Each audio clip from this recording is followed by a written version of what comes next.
tumwangalie huyu Muislamu sasa ambaye yupo katika Uislamu wake, vipi muamala wake baina yake yeye na vyombo vya habari. Kwamba lengo kubwa la vyombo vya habari ni kuweza kutengeneza rai jamii, kuathiri fikra za mtu, mtazamo yake, mielekeo yake, na hata anapokuja kutoa maamuzi yake anayatoa kutokana na zile taarifa alizozipata kutoka katika mazingira yake. Miongoni mwa mazingira haya ni vyombo vya habari. Kwa hiyo tukazungumzia umuhimu wa vyombo vya habari, vinakuja katika kufinyanga fikra za mtu na kumtengeneza mtu anakufikiria. Binadamu ni thinking, ni fikra, jinsi gani anakufikiri. Na tukasema kwamba vitu ambavyo vinaathiri fikra ya mwanadamu vinapitia katika milango ya fahamu. Na ndio maana Mwenyezi Mungu Subhanahu wa Ta'ala katika Qur'an amezungumzia sana kwamba inna sam'a wal basara wal fuada kullu ulaika kana anhu mas'ulan. Kwa hiyo Mwenyezi Mungu akatuambia sisi kama wanadamu, hakika usikivu wenu, mtazamo wenu, yani kwa maana ya macho na nini, na moyo wenu, moyo kwa maana ya mazingatio, unapochakata jambo unalizingatia, hivi vitu vitakuja kuulizwa siku ya kiyama, vyote vimetumikaje. Kwa hiyo hapa peke yake inampa masuhulia Muislamu atumie vyanzo vyake vya taarifa, vitumie vizuri, sio vibaya.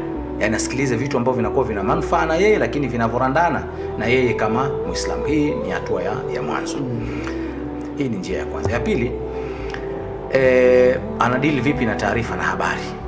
Hii kwa aya maarufu kabisa katika Qur'an. Mwenyezi Mungu Subhanahu wa Ta'ala anasema, ya ayyuhalladhina amanu, enyi ambao mmeamini, in ja'akum fasiqun binaba'in fatabayyanu.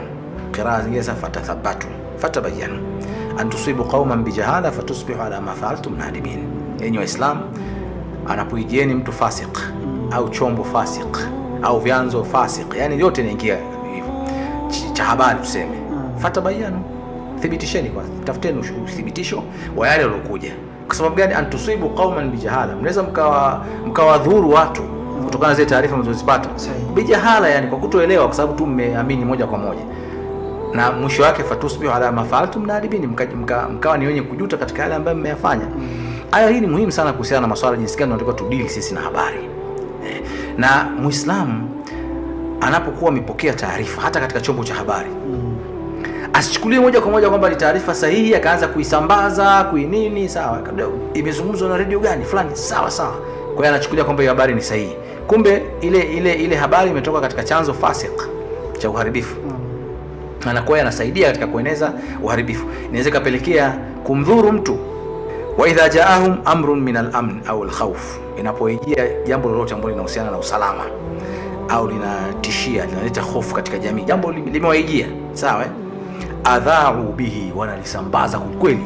Walau radduhu ila rasuli, lau ile jambo lolipata wangelipeleka kwa mtume, kwa sababu mtume ndo ambaye anawaambia ni sahihi au sio sahihi, yani kutaka kupata ithibati, yani kutoka kwa mtume sallallahu alaihi wasallam, au ulil amri minhum, au angelirudisha kwa watu ambao kama mamlaka, kama ni utawala, ima ni maulama wa dini, sawa, la alimahu alladhina yastanbitunahu minhum, wangeelewa asli ya jambo lile ambalo kabla hawajalitangaza, wangeelewa nini makusudio yake ile jambo, na wangewafahamisha kwamba hili jambo liko hivi, msilisambaza, liko hivi mnavyodhania, litaleta taharuki.